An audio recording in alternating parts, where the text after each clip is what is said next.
Assalamualaikum warahmatullahi wabarakatuh. Halo semua, perkenalkan nama saya Cici Najwa Sanju dari kelas 12 IPA 3. Di sini saya akan menjelaskan materi mengenai metabolisme yaitu enzim. Teman-teman sudah tahu belum apa itu enzim? Enzim adalah suatu senyawa kimia atau protein khusus yang berperan sebagai katalisator yang dapat mempercepat suatu reaksi kimia dengan cara menurunkan energi aktivasi. Nah, berikut adalah grafik mengenai enzim. Selanjutnya, di sini ada komponen enzim. Komponen enzim ini terbagi menjadi dua, yaitu ada enzim sederhana dan enzim kompleks. Di enzim kompleks ini terbagi lagi menjadi dua. Yang pertama ada komponen protein atau apoenzim yang bersifat tidak tahan panas sehingga mudah terdenaturasi. Yang kedua, komponen non-protein bersifat tidak mudah rusak atau tahan panas. Nah, komponen non-protein ini adalah kebalikan daripada komponen protein atau apoenzim. Yang pertama, di sini ada koenzim, yaitu senyawa organik yang biasa kita tahu itu ada vitamin, NADH, dan koenzim A. Terus selanjutnya ada kofaktor. Apa sih kofaktor? Kofaktor itu adalah senyawa logam anorganik. Contohnya itu adalah Cu, Fe, Mn, Zn, Ca, K, dan Co. Oke, selanjutnya di sini ada sifat-sifat enzim. Sifat-sifat enzim yang pertama yaitu enzim hanya mengubah kecepatan reaksi, tidak mengubah produk dari akhir reaksi. Yang kedua, enzim bekerja secara spesifik dan hanya mempengaruhi substrat tertentu saja. Yang ketiga, enzim dipengaruhi oleh pH dan suhu.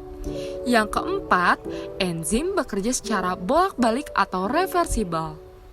Yang kelima, enzim diperlukan dalam jumlah sedikit. Yang keenam, enzim berupa koloid. Yang ketujuh, dapat bereaksi dengan substrat asam maupun substrat basah. Yang kedelapan, dapat digunakan berulang kali. Oke, selanjutnya di sini ada mekanisme kerja enzim.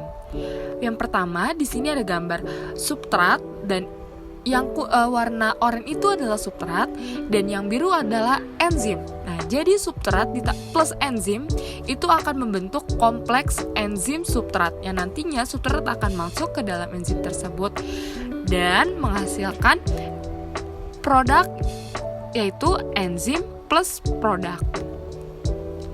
Selanjutnya di sini ada teori cara kerja enzim. Yang kita tahu teori cara kerja enzim itu ada dua. Yang pertama teori kunci gembok dan yang kedua teori ketetapan induksi. Lanjut. Nah, teori kunci gembok.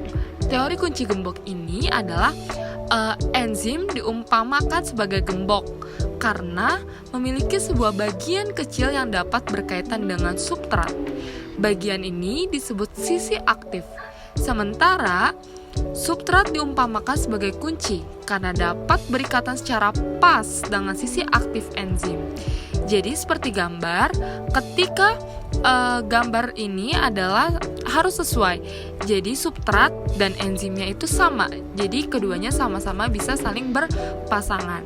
Jadi hubungan enzim dan substrat tersebut membentuk ikatan yang sama. Selanjutnya, ada teori ketetapan induksi.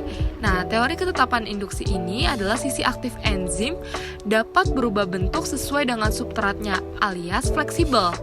Dan si enzim ini mengikuti dari substratnya, seperti gambar berikut. Selanjutnya, yang terakhir ada faktor yang mempengaruhi kerja enzim.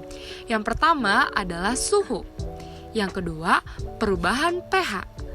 Yang ketiga, konsentrasi enzim. Yang keempat, konsentrasi substrat. Kelima, zat pengikat atau aktivator.